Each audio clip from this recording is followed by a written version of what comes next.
Today we're talking about how much it really costs to become a travel agent. I'm Jill, I'm a travel advisor, and here I share tips and insights about working in the travel industry and also about starting a YouTube channel over 50. So you want to get started as a travel agent and you really don't know how much it will truly cost you. Here I'm breaking down all of these costs in this video.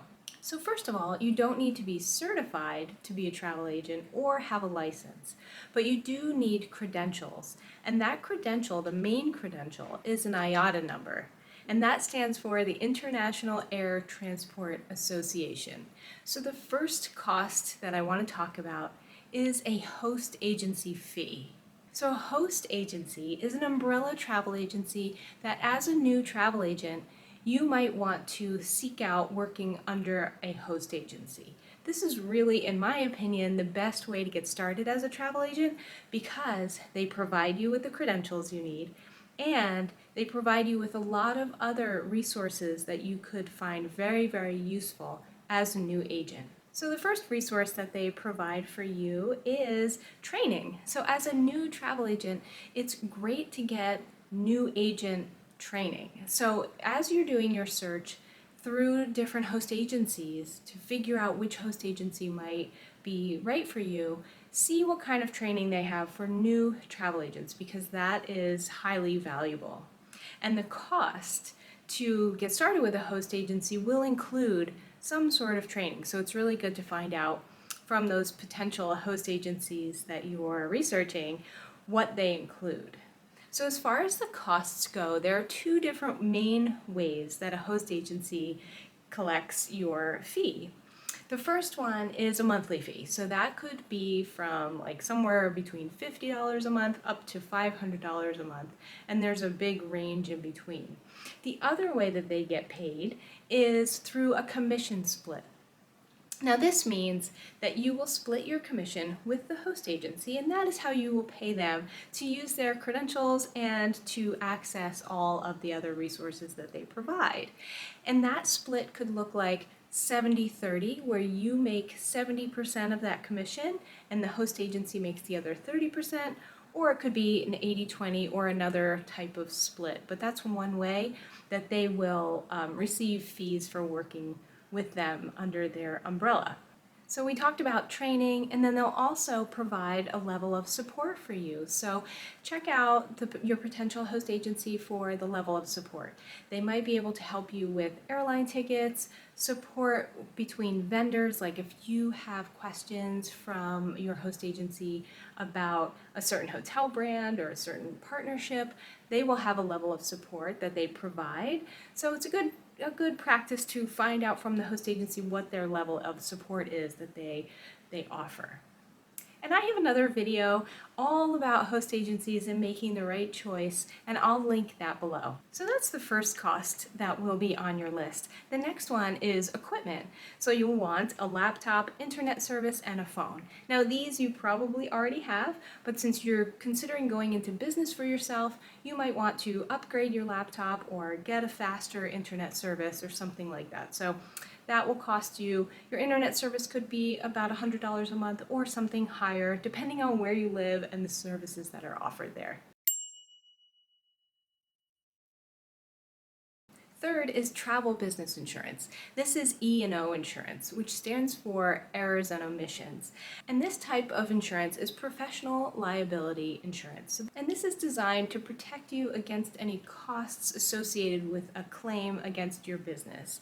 It's a really good idea to have this type of insurance, and host agencies require it, and sometimes they will offer a discount on a certain company that they have a partnership with, or they will cover the insurance themselves on your behalf. My E&O insurance runs me about $500 a year, and that number is based upon the gross amount of travel that you will book or anticipate booking in your first year or second year. They will base their quote on that. So next is software. So the first thing that you're going to need is a customer relationship management tool. And this could be something as easy as HubSpot, which is pretty inexpensive to get started. And again, your host agency might have a CRM that comes along with your host agency fee, or they have a company maybe that they work with, that they recommend, that they have a deal where you can get that service at a discount. And the next software that you're going to be interested in is an itinerary builder. An itinerary builder is a really great piece of software to have because it helps you present your proposals and your confirmations and communication with your clients in a really beautiful way. So an itinerary builder will help you put together photos and descriptions of their proposal that really look enticing, and it's just a great piece of software. And this software usually has a mobile app as well, so your clients can use the mobile app while they're traveling and access their itineraries and make changes and things like that. So it's really, really awesome. And these tend to run about $300 for the year. And some examples of these are TravelJoy, Travify, Turn, and UMapped. And I'll link them below so you can check them out and decide for yourself which one is the best for you. I personally use TravelJoy and I love it. They're continuously making updates, and I actually use TravelJoy for my CRM also because I collect all my client data in there and then I have it all in one place. Next up is marketing. So you'll want a website and probably a logo.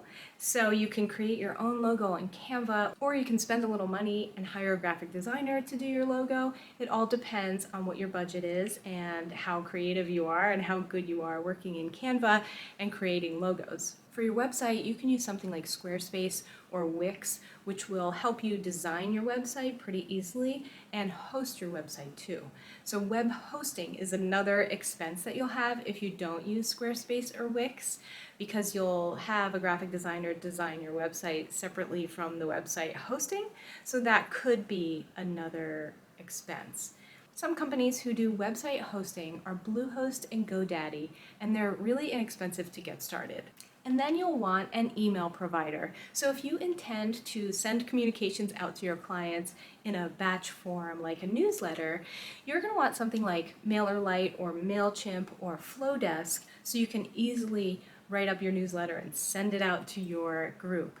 Or if you want to have a little freebie that someone could download and then they get on your email list, that is also the same thing that I'm talking about. So many of these types of programs start out with a free version, and then you can upgrade as you get more subscribers and need more resources from their software.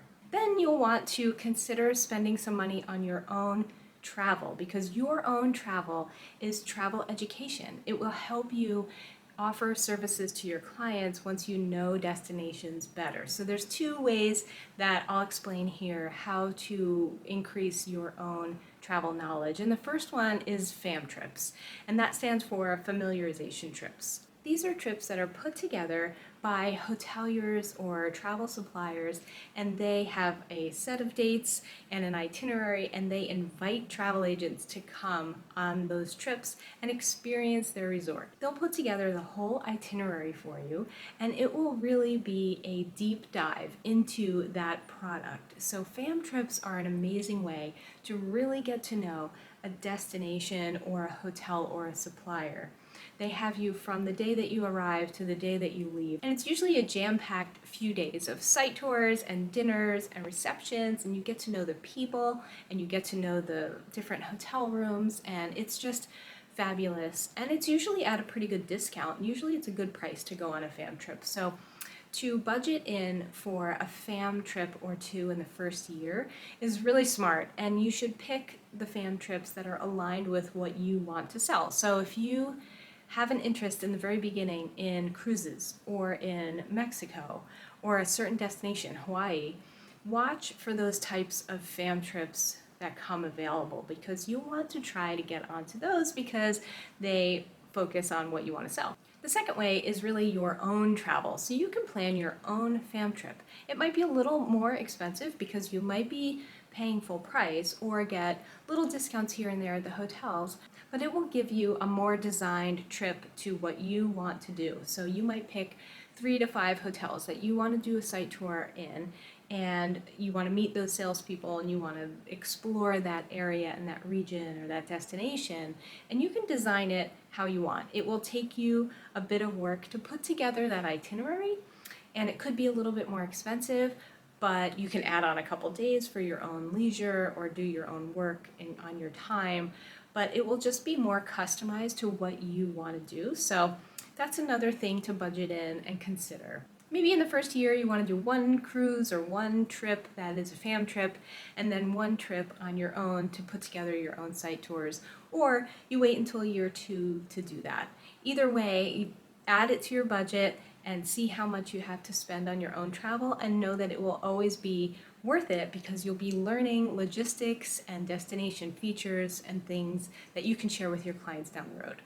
The next thing to think about are memberships, and this could look like a country club membership or a chamber of commerce membership, something that will connect you with people in your area or people online that will potentially give you some more opportunities to meet new clients. So as you build your client list, you will want to get out more and more and network to grow that business for yourself and meet new people. So memberships could be as inexpensive as you want them to be, or it could be like a country club. So whatever you have to spend to do some more networking will always benefit the growth of your company.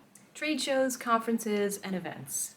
So it's good to think about attending a travel industry event. These conferences are jam-packed with networking and learning destinations. So if you budget in a conference, that's just a really quick way to meet so many hotel brands and travel suppliers. So it's a great thing to consider for maybe year 1, maybe year 2, or year 3.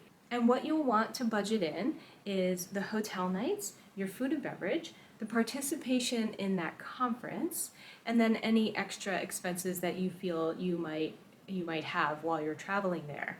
And your host agency might have a discounted rate for that conference or some resources to get you connected to get you into a certain conference.